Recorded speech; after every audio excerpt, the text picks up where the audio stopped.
Olá! Hoje estaremos concluindo a nossa série de mensagens que temos intitulado de Coragem. Hoje, especialmente, falaremos sobre o futuro, coragem para sonhar com o futuro. Já falamos sobre a perspectiva do passado e sobre a perspectiva do presente. E hoje falaremos sobre o futuro. Eu escolhi um texto, dentre muitos textos que falam sobre esta temática, um texto que me salta aos olhos como um texto que ilustra muito bem aquilo que eu me proponho a compartilhar nessa tarde. Conta um pouco da história de Elias. O texto está registrado em 1 Reis, capítulo 19, versos de 4 a 8. E diz assim a palavra: E entrou no deserto caminhando um dia. Chegou a um pé de zimbro, sentou-se debaixo dele e orou, pedindo a morte. Já tive o bastante, Senhor. Tira a minha vida. Não sou melhor do que os meus antepassados. Depois se deitou debaixo da árvore e dormiu. De repente, o anjo tocou nele e disse: Levanta-se e coma. Elias olhou ao redor e ali junto à sua cabeça havia um pão assado sobre brasas quentes e um jarro de água. Ele comeu, bebeu e deitou-se de novo. O anjo do Senhor voltou, tocou nele e disse: Levanta-se e coma, pois a sua viagem será muito longa. Então ele se levantou, comeu e bebeu. Fortalecido com aquela comida, viajou 40 dias e 40 noites, até que chegou a Horebe, o monte de Deus. Esse texto ele prossegue, vai dizer que logo depois Elias vai entrar numa caverna e ele vai ter um encontro com Deus, em que Deus vai chamá-lo para uma conversa em que vai propor para ele um recomeço. Elias estava vivendo um tempo de entrega, de rendição, em que ele não conseguia enxergar muita coisa à frente, sem qualquer perspectiva de futuro, com os sonhos completamente comprometidos, com a esperança completamente comprometida, e mesmo na caverna Deus vai chamá-lo para uma conversa, basicamente dizendo: Elias, não é aí o seu lugar, saia, venha para fora. É óbvio que ele vai resistir e tem nessa narrativa, de forma muito clara, essa expectativa de Deus sobre Elias e a expectativa de Elias sobre si mesmo. Quando Deus olhava para Elias, ele estava claro no discurso que a palavra traz, que o olhar de Deus é: Elias, a história não terminou. Há muita coisa para acontecer. No entanto, o olhar de Elias era fim de linha, não há mais nada o que esperar. Não há futuro, apenas esse momento, que inclusive inclui um desejo de morrer. Eu não mereço viver mais. Eu não sou melhor que os meus antepassados. Eles já morreram e eu também deveria estar morto. Ele pede para si a morte. E quando olhamos para essa cena, o que temos aqui é o comprometimento dos sonhos, naturalmente, o comprometimento do futuro. O futuro não vai ser bom se no presente não ousamos sonhar e semear. O sonho nos leva a algumas semeaduras e a colheita lá na frente, ela é em detrimento, ela é em consequência, melhor dizendo, dessa semeadura.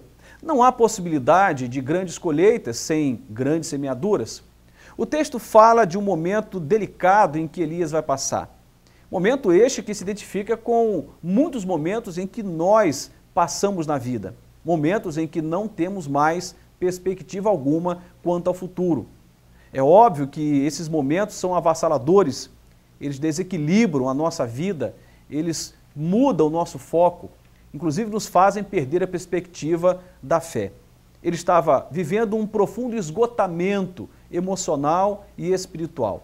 Mas esse esgotamento emocional e espiritual não foi passado sozinho. A Bíblia diz que Deus estava com ele. No primeiro momento, Deus usa um anjo. A figura de Deus representada pelo anjo mostra o interesse de Deus na vida de Elias. Ele não estava sozinho. Deus estava com ele. Aliás, Deus não concordava com aquele pensamento de Elias. O tempo todo tentava tirá-lo daquela condição. E um pouco mais adiante, quando ele vai para dentro de uma caverna, também tentando se esconder, fugir da vida de todos e até mesmo de si, Deus também vai ao encontro dele. Deus o procura. É interessante que quando passamos por esses momentos de luta em que a esperança, os sonhos nos são roubados, a impressão que temos é que esse momento é vivido na solidão. Mas a Bíblia vai deixar bem claro que não é possível, porque Deus está conosco, diz a palavra, em todo o tempo, todos os dias, até a consumação dos séculos. Se somos homens e mulheres de fé, de aliança com Deus, de temor a Deus, temos a garantia da sua presença. Deus vai tentar encorajar Elias. Ele estava completamente desanimado, desencorajado, e o Senhor vai tentar encorajá-lo de novo e recobrar a sua consciência de quem Deus era e de quem Elias era em Deus e mostrar possibilidades de que era possível recomeçar. A visão de Elias estava totalmente distorcida. Ele chega a argumentar com Deus que ele estava sozinho naquela batalha enquanto Jezabel o perseguia e o ameaçava de morte. Deus o faz lembrar que milhares de outras pessoas também não haviam se dobrado a Jezabel, estavam de pé e que continuavam amando e servindo a Deus, e que ele não era uma pessoa sozinha, solitária, nessa luta em que ele era perseguido e ameaçado de morte.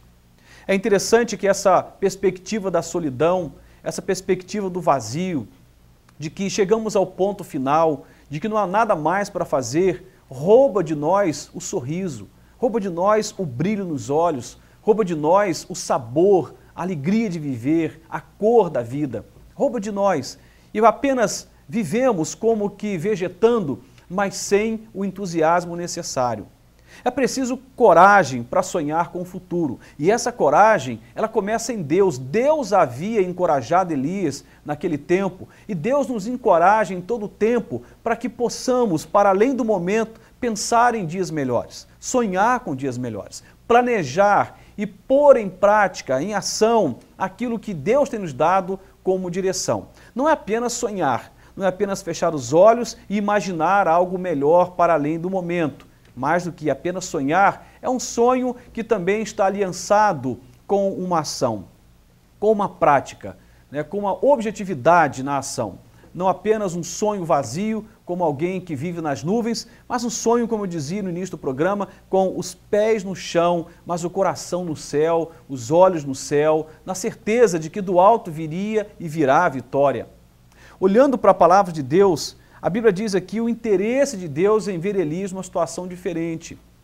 O anjo vai insistir com ele para que ele comesse, bebesse, porque a viagem era muito longa. Deus vai também, num outro momento, insistir com ele para que ele saísse da caverna, para que recomeçasse a sua vida.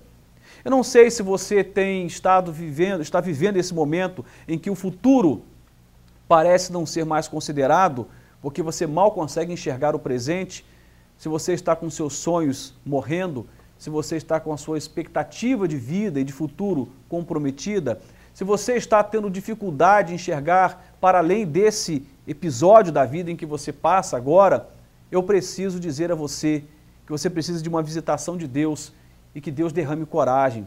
A coragem não é algo que eu escolho ter ou não ter tão somente, é também uma escolha, mas mais do que uma escolha tão somente, é uma escolha de bater na porta certa, de saber que essa coragem, ela nasce de Deus. É Deus quem nos encoraja, é Deus quem nos fortalece. Não se trata de uma força interna dentro de nós em algum lugar que não conseguimos identificar e que fazemos suscitá-la, de repente ela aparece. Não é bem isto. Mais do que uma decisão, dizer eu quero encarar os fatos e eu quero romper e vencer, é bater na porta do céu, bater na porta de Deus e falar, Senhor, me encoraje. Eu estou desanimado, estou desencorajado, estou sem perspectiva, não consigo sonhar, mas o Senhor que é o Deus dos sonhos, o Senhor que tem planejado para mim o meu futuro, o Senhor que tem um plano de paz e não de mal, o Senhor que tem para mim um futuro e uma esperança, me encoraje e me ajude a sonhar novamente, me ajude a crer novamente, me ajude a ter expectativas sobre a vida novamente, porque caso contrário, infelizmente, a vida deixa de ser vida, pelo menos na qualidade em que ela deveria. Há um escritor e orador norte-americano chamado Dale Carnegie, que diz o seguinte: muitas das coisas mais importantes do mundo foram conseguidas por pessoas que continuaram tentando quando parecia não haver mais nenhuma esperança de sucesso. Grandes personagens do nosso cenário nesse século, século anterior e de outros momentos da história, tiveram sucesso depois de expectativas quebradas, de sonhos rompidos, em que tudo apontava para o fracasso, mas eles permaneceram crendo, romperam com aquele momento e lá na frente puderam usufruir dos benefícios da esperança, dos benefícios da fé. Deus abençoe sua vida e que Ele te ajude, como também é a minha oração, que Ele me ajude, que Ele nos ajude a sempre termos coragem para sonhar com o futuro. Dias melhores eles podem vir, com certeza. E Deus tem interesse nisso. Mais do que o momento, temos um futuro pela frente. E o Deus da nossa vida é também o Deus do nosso futuro. Deus te abençoe, em nome de Jesus. Amém.